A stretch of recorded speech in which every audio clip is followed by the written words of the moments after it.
Hey everybody, here I'm actually responding to my longtime friend from Skyline High, Dave Barry, who wrote on Facebook regarding a YouTube video that highlights homeless encampments, along the estuary. And it has this photograph. Let me show you what the photograph looks like right here. See that? Okay. That one. All right. This is on Oakland News now. Okay.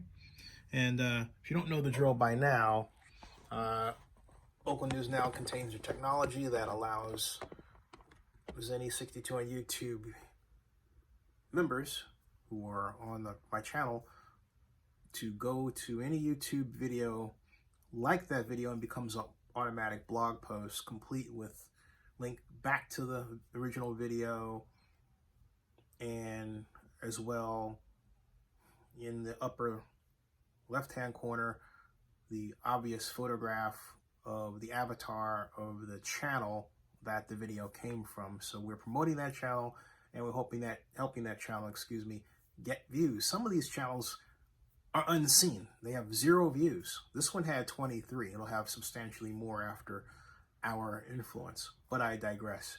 Dave looked at the photograph and he said, well, basically, absent, if no one lived there, the city would consider that, will clean that up. And my thought was, well, I'm not looking at it that way. I'm looking at it as if to say the question should be, how do we find homes and develop them for the people who are there? That those people are there are a sign not just of the high housing costs in Oakland and the Bay Area, but how hard we have made it to live in the Bay Area, period. The folks have no other place to go. They don't have family they can move in with, otherwise I think they would have. And what we've done on top of all that is we've created a situation where people want to be homeless in some cases. I had a woman tell me at Oakland City Hall that she wanted to be homeless. And I don't recall if I actually got that on camera or not. It was so horrifying a point of view to me that I think I reflexively stopped recording. And that's what I think I did. And then I think I caught myself. I'm not sure. I have to go back and check. But it was horrifying for me to hear someone express that degree of selfishness. In other words, but that person's not being selfish. To a person who has an edifice, it's a different story. And that's what's got to change. We, including me, have to be and resist not being more compassionate toward those who don't have homes.